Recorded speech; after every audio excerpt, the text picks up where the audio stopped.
নমস্কার বন্ধুরা, রাকি অফিসিয়াল চ্যানেলে আপনাদের সকলকে জানাই অনেক স্বাগত। আশা করি ঈশ্বরের কৃপায় আপনারা সকলে ভালো আছেন এবং সুস্থ আছেন। আজকের ভিডিওতে আপনারা জানবেন দোল পূর্ণিমা কবে পড়েছে, পঞ্জিকা অনুসারে সঠিক সময়সূচি, পূর্ণিমা তিথি কখন শুরু এবং কখন শেষ হচ্ছে, গ্রহণ কখন লাগছে, কোনো অশুভ প্রভাব পড়বে কি না, গ্রহণের মধ্যে আদৌ কি হোলির রং গায়ে মাখা যাবে, ভারত ও বাংলাদেশ থেকে এই গ্রহণ দেখা যাবে কি না এবং ভারত বাংলাদেশে গ্রহের কতটা প্রভাব ফেলবে, হোলির দহন বা ন্যাড়াপোড়া কবে, সত্যনারায়ণের পুজোর সময়সূচি, ব্রত উপবাস ও নিশি পালনের সময় কি।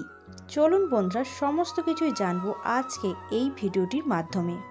প্রথমে আসা যাক সবচেয়ে গুরুত্বপূর্ণ বিষয় যে ফাল্গুন পূর্ণিমা বা দোল পূর্ণিমা তিথি কবে পড়েছে।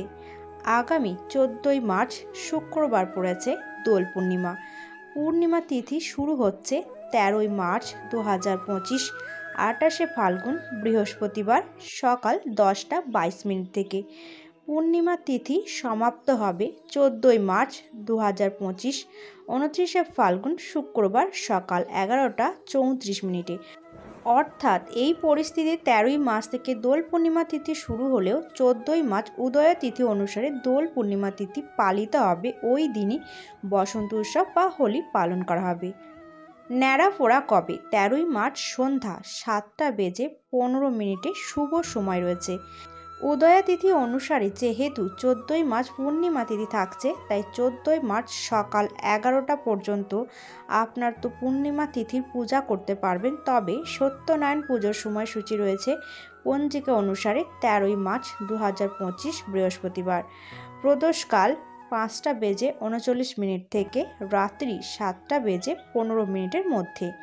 এছাড়াও 14ই মার্চ শুক্রবার 11:34 পর্যন্ত পূর্ণিমা থাকছে। যারা পরের দিন পূজা করতে চান পূর্ণিমা তিথির মধ্যে পূজা করলেও হবে। এবার আসা যাক আরও একটি গুরুত্বপূর্ণ বিষয়। দোল পূর্ণিমার মধ্যেই যেহেতু বছরের প্রথম চন্দ্রগ্রহণ হতে চলেছে, তাই চন্দ্রগ্রহণের মধ্যে কি দোল পূর্ণিমা পালন করা যাবে? পূর্ণিমার পুজো বা দোল পূর্ণিমার দিন হোলির রং কি গায়ে লাগানো যাবে? চন্দ্রগ্রহণ কখন লাগছে? 14ই মার্চ 2025 শুক্রবার চন্দ্রগ্রহণ শুরু হবে সকাল 11:58 থেকে এবং গ্রহণ সমাপ্ত হবে দুপুর 2:19।